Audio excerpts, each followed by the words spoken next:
Michael Parmentier, chercheur et chargé de cours en leadership et comportement organisationnel. Dans mes recherches, ce qui m'anime, c'est vraiment comprendre les relations humaines au travail, comment les managers, les équipes gèrent leurs émotions, comment est-ce qu'elles créent un climat de confiance, un climat de collaboration et peuvent gérer aussi les exigences et les paradoxes du travail quotidien.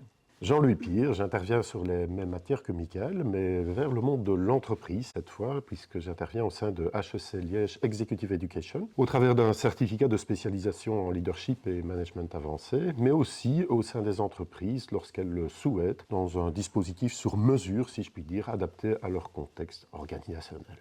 Le développement du leadership repose bien plus sur le développement du savoir-être que du savoir-faire. Et c'est là qu'il est intéressant de faire la différence entre management et leadership. On prend un peu de temps d'ailleurs pour évoquer le sujet. Est-ce que tous les managers doivent être leaders? Est-ce que tous les leaders occupent une position managériale? Il n'y a pas de recette toute faite, puisque développer son savoir-être, c'est d'abord prendre conscience de soi et puis inviter à la conscience sociale, c'est-à-dire prendre conscience des autres, puisque le leadership, c'est un processus d'influence des autres pour atteindre un objectif qu'on a envie d'atteindre ensemble. Et donc, le travail sur le savoir-être sera quand même déterminant dans le cadre des dispositifs que nous mettons en place pour accompagner les managers qui le souhaitent. Le leader, c'est pas une personne nécessairement. En fait, c'est un processus. C'est un processus relationnel.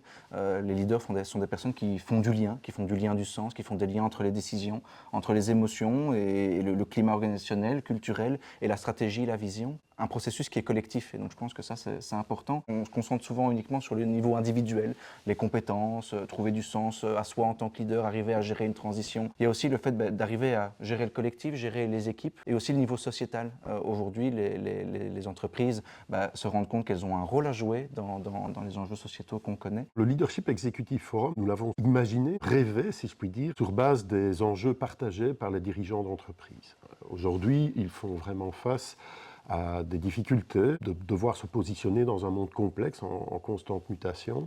Et le développement du leadership constitue pour certaines de ces organisations un véritable levier pour pouvoir faire face à ces enjeux. Nous sommes absolument convaincus qu'avec un leadership transformé, une organisation peut vraiment améliorer sa recherche de la performance, mais aussi s'inscrire dans une durabilité. Un des constats, c'est effectivement par rapport à ce que Jean-Louis souligne, c'est que les managers aujourd'hui sont confrontés à toute une série de paradoxes, de tensions, de dilemmes. Et la plupart des formations que l'on peut trouver sur le leadership ont souvent une approche très forte sur les compétences. Et pourtant, la question du dilemme, des paradoxes, doit aussi être traitée. Donc il y a quelque chose qui doit être traité en profondeur. Le but du Leadership Executive Forum, c'est d'installer cette pratique de la réflexivité dans la durée, parce que les enjeux aujourd'hui sont systémiques, ils sont dans la complexité des relations humaines. Donc ça, c'est vraiment un premier constat, c'est de se rendre compte que les managers ont besoin de plus que de la formation, ils ont besoin de pouvoir être accompagnés et réfléchir à leurs pratiques dans la durée. Un autre enjeu, c'est le constat de la crédibilité par rapport aux pratiques de leadership. Quand on regarde dans la presse, dans les entreprises, dans les réseaux sociaux, on peut voir toute une série de recettes toutes faites, de méthodes prêtes à l'emploi. Et c'est vraiment important d'ancrer ça dans la recherche scientifique. Et c'est pour ça que le Leadership Executive Forum s'appuie sur les recherches en sciences de gestion, en sociologie, en psychologie, pas dans une approche ex cathedra, mais bien sûr dans une alliance entre la recherche scientifique d'une part, les réalités du terrain, mais aussi un accompagnement avec la réflexivité individuelle et collective. Comme le dit Michael, il n'y a pas de recette miracle pour développer son leadership. J'ai presque envie de paraphraser Jung, deviens le leader que tu es. Nous avons tous en nous du leadership. C'est une question de trouver son plein potentiel, de développer son plein potentiel, de prendre conscience de soi en fait. Ça, c'est la priorité que nous mettons dans les programmes d'accompagnement des leaders, dans la recherche effectivement. Toutes ces recettes proposées parfois un peu de façon magique qui vous disent que il y a 10 bons trucs pour devenir un leader, ma foi, elles sont plutôt commerciales. Et nous ne sommes pas dans cette optique-là avec l'Université de Liège. Nous avons effectivement vocation à rapprocher les travaux de la recherche et de faire en sorte effectivement que le leadership soit accessible d'une certaine façon à tout un chacun, simplement en les aidant à prendre conscience du leader qu'ils sont. On exige beaucoup, on attend beaucoup aujourd'hui des managers qui sont dans des positions de gestion d'équipe. On attend effectivement d'eux qu'ils qu'il gère la performance d'une part, mais aussi le bien-être des collaborateurs d'autre part. Donc on est constamment en fait dans des paradoxes qui placent les managers dans des positions de tension interne en fait très fortes. Donc développer le leadership, c'est aussi apprendre à pouvoir vivre avec ces paradoxes et à trouver des équilibres en permanence dans des besoins qui sont très divers, qui demandent une adaptabilité très très forte de la part des leaders. Donc on travaille beaucoup sur cette grille de lecture-là, si je puis dire, les aider effectivement à affronter la complexité de l'environnement actuel des entreprises. Et cette souffrance, c'est aussi une certaine forme de solitude. Parfois, je résume ça comme ça. Être leader, c'est essayer d'être humain sans avoir toujours l'opportunité de pouvoir le faire ou de pouvoir l'être, parce qu'ils ont beaucoup de contraintes, de tensions à gérer autour de ça. Et donc il y a vraiment une demande de comment faire. Et de nouveau, je pense que ça se construit dans le long terme, ça se construit dans la réflexivité individuelle, collective. On vise aussi à ne pas faire porter sur le seul poids des épaules des managers cette responsabilité de leadership. C'est une vision beaucoup plus collective qui adresse effectivement une perspective beaucoup plus intégrale que simplement le développement des compétences des leaders. Donc on doit réfléchir beaucoup plus largement lorsqu'on développe le leadership au sein d'une organisation. On doit repenser peut-être des éléments de gouvernance, des éléments d'organisation et nous approchons effectivement dans une vision plus holistique le monde de l'entreprise. Nous l'approchons effectivement dans une vision plus systémique qui embarque, si je puis dire, toutes les dimensions qui sont nécessaires au développement du leadership. C'est vraiment ça que le Leadership Executive Forum essaye de proposer, c'est d'essayer de partir des réalités du terrain. La recherche ne répond pas à toutes les questions. On le voit aussi dans la façon dont les praticiens, les managers, les leaders peuvent s'en saisir. Et je pense que vraiment, il y a une question d'arriver à saisir les réalités du terrain, leurs souffrances, mais aussi les choses qui se passent bien et pourquoi elles se passent bien, dans une communauté de discussion et de partage autour de ces réalités. La robustesse sera la première thématique qu'on va aborder dans le Leadership Executive Forum. Je pense que ça vient d'un constat clair, c'est que les crises que l'on connaît, qu'elles soient sociales, technologiques, climatiques, organisationnelles, on n'est plus dans une succession de crises, on est dans un contexte permanent qui est très compliqué, qui pose toute une série d'exigences pour les organisations. Et on est amené en fait dans le monde économique à re-questionner en fait le rôle des entreprises, leurs limites, comment est-ce qu'elles ont pu contribuer à ces crises, mais maintenant aussi comment est-ce qu'elles peuvent se permettre d'y répondre. Et je pense que la robustesse, c'est un peu ça qu'on va essayer de travailler sur cette première thématique. Ça invite à une certaine forme de lucidité. La métaphore du jeu de cartes est intéressante. Le jeu de cartes que l'on a aujourd'hui dans notre monde économique a créé une série de problèmes que l'on connaît aujourd'hui. On en est tout à fait conscient. Mais il ne faut pas balayer le jeu de cartes. Il faut essayer de trouver les réponses avec les parties prenantes. Et le monde économique, les entreprises, les organisations, les managers en font partie. Et on peut essayer de discuter ensemble, d'expérimenter aussi sur ce qui peut être fait pour répondre à ces enjeux. Les modèles d'organisation qui sont en place ne répondent plus nécessairement effectivement aux nouveaux enjeux. Donc le statu quo à ce niveau-là n'est pas vraiment une option. Il faut effectivement redistribuer les cartes sans pour autant changer complètement le jeu de cartes parce que ce n'est pas très réaliste non plus. Des ruptures ou des transformations très disruptives ne sont pas nécessairement les solutions les plus adaptées. Mais on sait aussi que la capacité qu'ont les organisations aujourd'hui à porter leur propre mutation est parfois un peu limitée. Donc voilà, ce sont ces thématiques qu'on va aborder. Comment enclencher effectivement des mutations organisationnelles qui vont tendre vers plus de robustesse pour permettre de rencontrer les enjeux actuels, en touchant à des éléments globaux d'organisation, mais aussi en réfléchissant au fonctionnement des équipes et puis des individus. Donc on travaille effectivement dans une logique assez large, assez complète, assez holistique sur l'organisation, les équipes et les individus. C'est vraiment de se dire, concrètement, la robustesse pour un manager, c'est quoi? Je pense qu'effectivement, pour revenir sur le triptyque que tu as proposé, au niveau individuel, c'est pouvoir réfléchir à soi-même, pouvoir réfléchir à son alignement. Est-ce que je suis aligné avec les enjeux actuels, la façon d'y répondre? Et aussi, par rapport à toutes ces tensions, cette souffrance, cet isolement qu'on souligne, qu'est-ce qui n'est plus négociable? Et je pense qu'à ce niveau-là, je pense qu'il y a un positionnement dans les valeurs, dans l'identité des managers, qu'est-ce qui n'est plus négociable. À partir de ce moment-là, c'est de réfléchir à comment est-ce qu'on peut s'assurer de la sérénité, de la stabilité, de la robustesse des équipes dans les questions de sens, dans les questions de charge de travail, dans les questions de collectivité, de climat dans son ensemble. Et puis au niveau organisationnel, d'arriver à challenger aussi les managers qui peuvent aussi positionner le rôle de leur entreprise dans un rôle spécifique, dans une contribution à ces enjeux-là. Donc vraiment essayer de travailler tout ça, évidemment de façon concrète et en soulignant les enjeux. On aime beaucoup inviter en fait les managers à prendre rendez-vous avec eux-mêmes. Au cœur du développement du leadership, il y a soi-même. Et pour citer Peter Drucker, qui est quand même considéré comme le pape du management, vous ne pouvez pas être bien avec les autres si vous n'êtes pas bien avec vous-même. Donc on invite vraiment d'abord chaque manager à prendre rendez-vous avec lui-même, à reconsidérer effectivement tous ces enjeux qu'on vient d'évoquer et de l'aider à adopter ces nouveaux comportements qui vont lui permettre de faire face à tous ces nouveaux enjeux.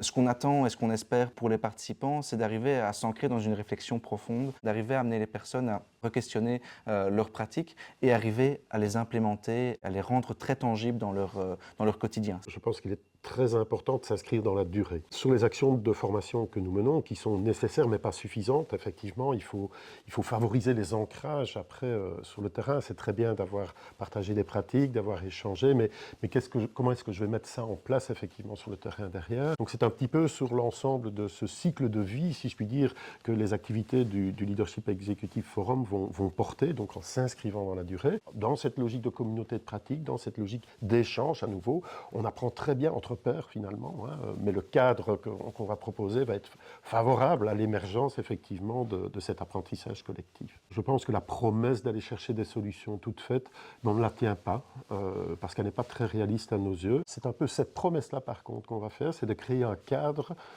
favorable à l'émergence effectivement d'une réflexion collective qui va permettre à tout un chacun de grandir. À partir du moment où il n'y a pas de solution toute faite, il faut pouvoir travailler ensemble, co-construire ensemble, mais aussi expérimenter. On veut vraiment dépasser l'inspirationnel, co-construire, expérimenter ensemble les réflexions, les inspirations, les modèles, les enjeux que l'on peut souligner. Et donc c'est une véritable invitation à ça. L'idée, c'est de mettre en commun. Bien évidemment, dans les actions de formation que nous menons, des éléments de réponse émergent aussi. Mais c'est souvent une réponse qui vient de la personne elle-même, parfois avec plus de questions finalement en aval qu'en amont, mais ces questions permettent de nourrir une réflexion continue.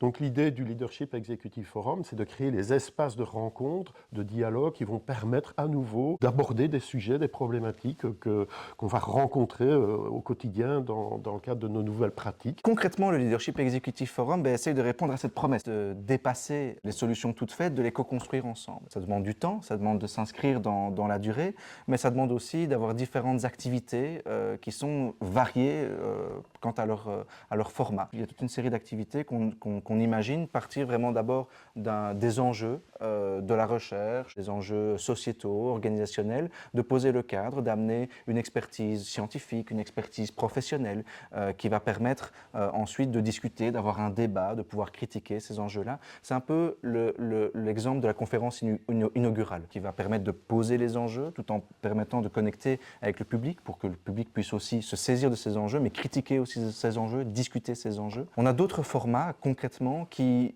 et à titre personnel en tant que chargé de cours et chercheur, qui vont aller interroger, explorer les réalités de terrain. On peut réunir les managers, les leaders, les dirigeants et essayer de poser un cas concret ou un enjeu concret sur la gestion de la performance, sur la gestion des équipes, sur la santé des personnes. Dans cette logique de partage de bonnes pratiques, eh bien, on a la chance de travailler avec des organisations qui ont réussi déjà d'une certaine façon à installer, à implémenter de façon durable des éléments qui pourraient être inspirationnels pour d'autres. On a envie d'organiser des visites de ces entreprises pour arriver à une logique de partage de ce qu'ils ont réellement mis en place, qui fonctionne et qui peut effectivement nourrir la réflexion d'autres. Il y a bien évidemment une contextualisation qui est nécessaire, mais s'inspirer effectivement d'une bonne pratique, on pense que c'est un processus qui peut être bénéfique pour les participants au Leadership Executive Forum. Je pense que c'est là aussi le rôle de la recherche scientifique qui peut aussi amener pourquoi est-ce que ça fonctionne, quels sont les mécanismes à l'œuvre qui permettent de comprendre pourquoi dans tel contexte ça a fonctionné et pourquoi dans tel autre ça n'a pas fonctionné. Parfois, ce qu'on peut considérer un peu comme deux univers séparés, le monde de l'entreprise, c'est réalité quotidienne, le monde de la recherche, qu'on critique parfois un peu comme étant trop éloigné de ces réalités. Donc la volonté du Leadership Executive Forum, c'est de rapprocher ces deux univers et justement de faire profiter les uns des autres. De nouveau, la promesse d'aller au-delà des solutions toutes faites, prendre prendre en compte les contextes, prendre en compte les réalités du terrain, c'est absolument essentiel pour arriver à transformer les pratiques de leadership. Dans ce cadre-là, d'ailleurs, d'autres activités, d'autres formats, on se propose notamment d'offrir toute une série de ressources scientifiques, vulgarisées quand c'est nécessaire, pour pouvoir permettre un peu quand même d'inspirationnel ou de ce qu'on appelle de la nourriture intellectuelle. Nous invitons des témoins, des patrons d'entreprise qui viennent partager leur réalité. Donc ça concrétise en fait. Là, on n'est pas que dans une vision académique du monde, on est dans l'incarnation des concepts que nous partageons sur le plan plus académique. Ces témoins qui amènent aussi parfois une vision plus sociétale, eh bien on va les réunir à nouveau dans un contexte singulier de masterclass et d'évoquer par exemple la thématique du leadership humaniste. Qu'est-ce que ça veut dire concrètement effectivement développer un leadership humaniste et quelles sont les pratiques qui peuvent inspirer d'autres qui ont envie effectivement de faire évoluer le leadership au sein de leur organisation, puisque certains y sont arrivés, pourquoi pas effectivement transférer ces bonnes pratiques. Donc on a vraiment des formats qui vont être plutôt inspirationnels, mais avec un espace de critique et de discussion, des formats qui vont partir du terrain, des réalités du terrain. Et entre les deux, on a un espace de jeu, un espace d'expérimentation assez chouette, parce qu'on peut imaginer toute une série de choses où on expérimente, où on construit. En n'oubliant pas aussi un moment aussi où on arrive quand même à récapituler tout ça avec des outils, des outils concrets avec lesquels les managers et les dirigeants peuvent repartir. Donc voilà, on sera dans quelque chose de très dynamique, mais qui respectera quand même un cadre de sensibilisation dans un premier temps. Ça, on pense que c'est important, sur des thématiques voilà, qui sont à l'ordre du jour, d'échanges avec les participants, le monde de la recherche, etc. sur le sujet, et puis de tentatives d'ancrage alors de solutions sur le terrain, avec à nouveau une boucle d'apprentissage qui nous permettra effectivement de réinitier un processus, on espère, pour de longues années. On a l'ambition effectivement d'amener des réflexions, de poser ou d'ouvrir des nouvelles questions. Avoir un esprit critique sur la thématique du leadership, c'est clé. Puisqu'il n'y a pas de solution toute faite, il n'y a pas de solution miracle, vous ne pouvez pas espérer effectivement sortir avec quelque chose qui va vous convenir directement. Ça reposera effectivement sur le travail quand même sur soi, de devenir le leader que l'on est, mais ça repose bien évidemment sur l'hypothèse de savoir qui vous êtes. Donc, à nouveau, la conscience de soi, c'est quelque chose qui ne s'engage que par soi-même. C'est quelque chose qui va mobiliser effectivement une certaine énergie. L'attente que vous devez avoir, c'est de vous engager d'une certaine façon, très personnellement, à faire en sorte que ce parcours soit profitable pour vous-même. Je pense que les dirigeants, les managers questionnent beaucoup de choses. Et donc je pense qu'ils ont envie de pouvoir avoir un espace, une communauté de partage où on peut remettre les choses en question. La question de la responsabilité managériale là-dedans, dans quelle mesure je peux aller jusqu'à transformer mon entreprise, à transformer mon équipe, c'est vraiment quelque chose qui se passe dans l'échange, dans la discussion, dans la co-construction. Ça nécessite de l'engagement, mais de manière générale, en fait, je pense que ça va inviter tout le monde à sortir un peu de sa zone de confort. Mais de notre part aussi, je pense que ça va nous challenger et c'est notre envie aussi de sortir de notre zone de confort, d'avoir en face de nous des personnes qui nous disent « Ok, c'est bien beau tout ça, c'est bien beau la théorie, mais la pratique, comment est-ce qu'on fait? Moi, je suis confronté à tel problème, comment est-ce que je peux faire ?» Je crois qu'on est prêt à être challengé par le public, par les participants, vraiment un engagement des deux côtés. Plus que prêt, pour moi, ce sera une mesure du succès, en fait. Si quelque part, on n'est pas challengé dans un dispositif comme celui-là, c'est que quelque part, il n'a pas nécessairement bien fonctionné. Ça s'adresse à tout manager, tout leader, expert RH, dirigeant, qui en fait est intéressé de s'inscrire dans une réflexion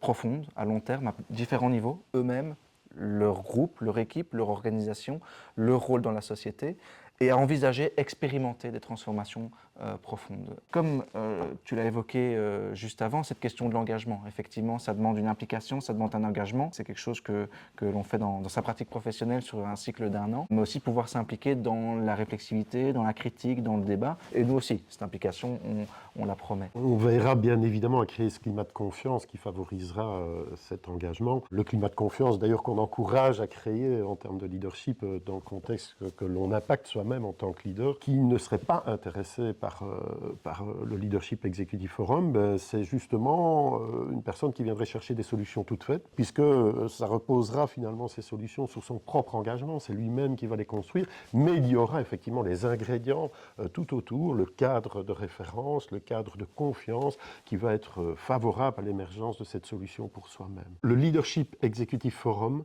c'est la promesse effectivement de vous permettre de prendre rendez-vous avec vous-même. Le plus grand des voyageurs n'est pas celui qui a fait 10 fois le tour du monde, mais qui fera une fois le tour de lui-même. Ça, c'est Gandhi. C'est peut-être la promesse effectivement la plus belle que je puisse vous proposer par rapport à ce Leadership Executive Forum, c'est de prendre rendez-vous avec vous-même, c'est de devenir le leader que vous êtes.